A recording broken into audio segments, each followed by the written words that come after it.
अमित शाह बोलते तो हो जाता तख्ता पलट। राहुल गांधी ने खोली पोल, रिपोर्ट लीक होते ही फंस गए हैं मोदी और अमित शाह। जहां के मानसून सत्र खत्म होते ही गुजरात लॉबी की उल्टी गिनती यहां पर शुरू हो गई है। क्या अमित शाह के 3 बजे जवाब देने के ऐलान के बावजूद सदन को अचानक अनिश्चितकाल के लिए स्थगित करने के पीछे कोई बड़ी राजनीतिक वजह थी? और क्या कोई ऐसी खुफिया रिपोर्ट सामने आई है जिसने मोदी शाह की पूरी रणनीति को हिलाकर यहाँ पर रख दिया? तो पूरी रिपोर्ट आपको दिखाऊंगी क्या क्या उस खुफिया रिपोर्ट में कहा गया है, कैसे यहाँ पर मोदी शाह यहाँ पर कहा जा रहा है कि डर गए हैं राहुल गांधी से, और राहुल गांधी ने चेतावनी दे दी है मोदी सरकार को, अमित शाह को। तो वीडियो को आखिर तक जरूर आप लोग देखिएगा। नमस्कार, मैं हूं राधा राणा और आप देख रहे हैं प्यार भी। देखिए दोस्तों, कल मानसून सत्र का आखिरी दिन था और कुछ ऐसा हुआ उस दिन जिसके बाद से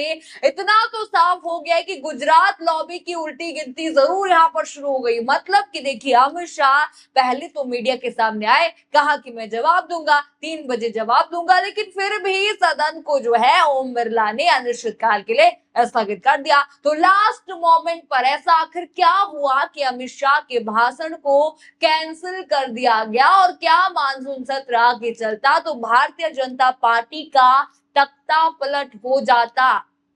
अब देखिए, सवाल तो काफी है। देखिए दोस्तों, बताया यहाँ पर जा रहा है कि खुफिया रिपोर्ट आई है जिसने टेंशन बढ़ा दिया मोदी शाह की। वो आपको बताऊंगी क्या है उसमें, पर देखिए उससे पहले आपको दिखा दूं कैसे जो कल सदन में वंदे मातरम बस गाया गया और फिर ओम बिरला जैसे ही नीचे बैठे उन्होंने सदन जो है अनिश्चितकाल के लिए बंद कर दिया गया। जरा वो वीडियो आप देखिए।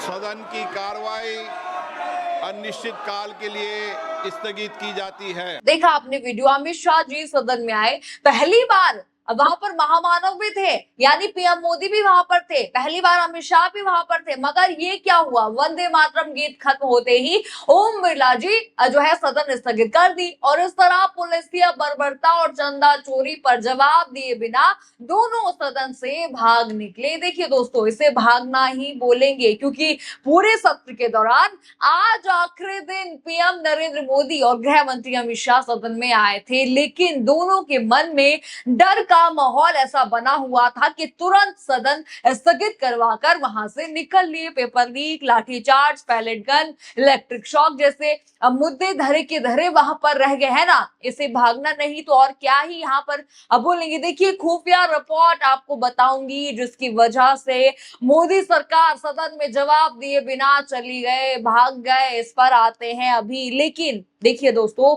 खबर एक और भी है, रिपोर्ट तो बताऊंगी पर एक और खबर है।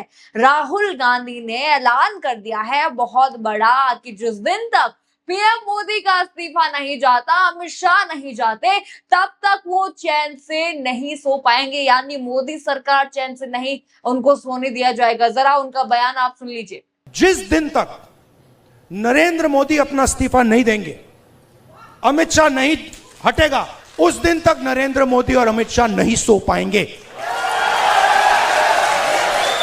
उनको हम जगा के रखेंगे, पूरी रात जगा के रखेंगे, जब तक वो कोलैप्स करके कहें कि भैया ये हमारी बस की नहीं है, माफ करो, छोड़ दो हमें। देखा आपने और सुना आपने कैसे यहाँ पर पहली बार इतने आक्रामक रुख में राहुल गांधी को यहाँ पर देखा जा रहा है। आप देख ही सकते कैसे उन्होंने हर मुद्दे पर जमकर पहले से ही घेरा था, चाहे वो पेपर लीक का मुद्दा हो, राम मंदिर, चंदा चोरी का मुद्दा हो, हर मुद्दा उन्होंने उठाया। यानी कहा जा रहा है कि राहुल गांधी की वजह से भी बीजेपी में डर का माहौल बना हुआ था। शायद इसलिए भी सदन जो है पहले ही स्थगित कर दिया गया कि ताकि हमें जो है राहुल गांधी के सवालों का जवाब ना देना पड़े। अब आते हैं खुफिया रिपोर्ट पर। जी हाँ दोस्तों, खबर आ रही है, कहा जा रहा है कि खुफिया रिपोर्ट आई है जिसने मोदी और शाह की टेंशन बढ़ा दी है। जहां दरअसल एक रिपोर्ट लीक होने का दावा किया जा रहा है। कहा जा रहा है कि कथित खुफिया रिपोर्ट आईबी के हवाले से सामने आई है। इस रिपोर्ट में दावा यहां पर किया जा रहा है कि अगर आज विपक्ष सदन में ये कह दे कि मोदी सरकार के पास जरूरी बहुमत का आंकड़ा नहीं है, तो ऐसे हालात में भारतीय जनता पार्टी के सहयोगियों की स्थिति ऐसी है कि शायद ही मोदी सरकार बच सके।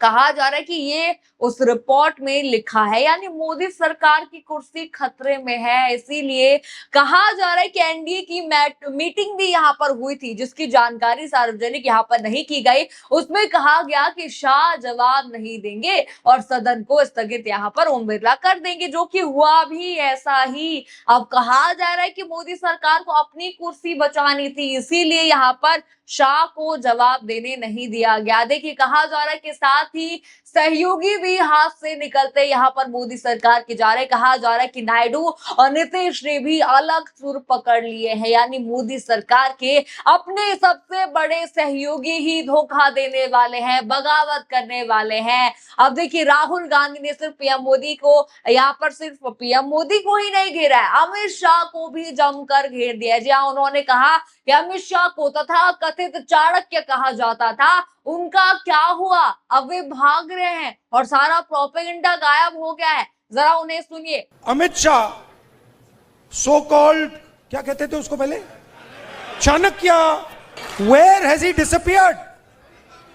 वो भाग गया। वो 20 दिन के लिए पार्लियामेंट हाउस में नहीं घुस पाया। वो Why? Because for the first time, they are feeling India's expression.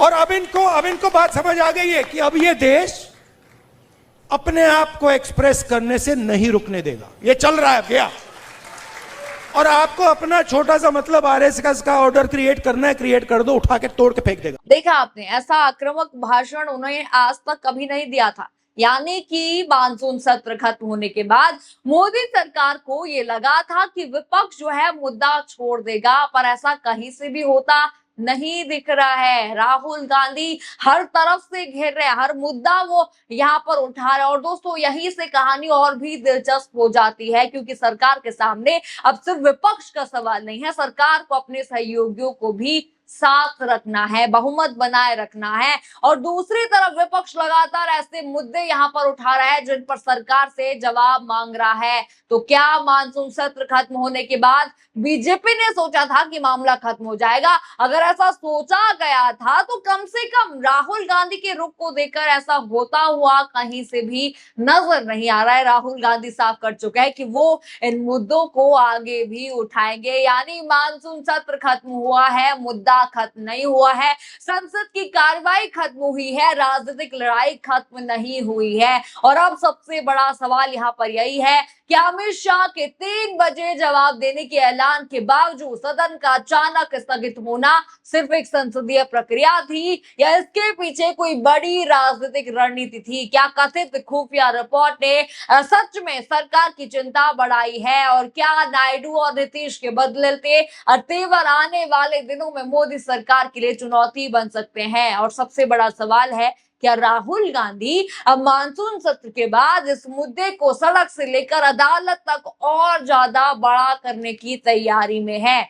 आपको क्या लगता है, क्या अमित शाह को संसद में इन सभी सवालों का जवाब देना चाहिए था? और क्या आने वाले दिनों में एनडीए के भीतर कोई बड़ा उलटफेर हो सकता है?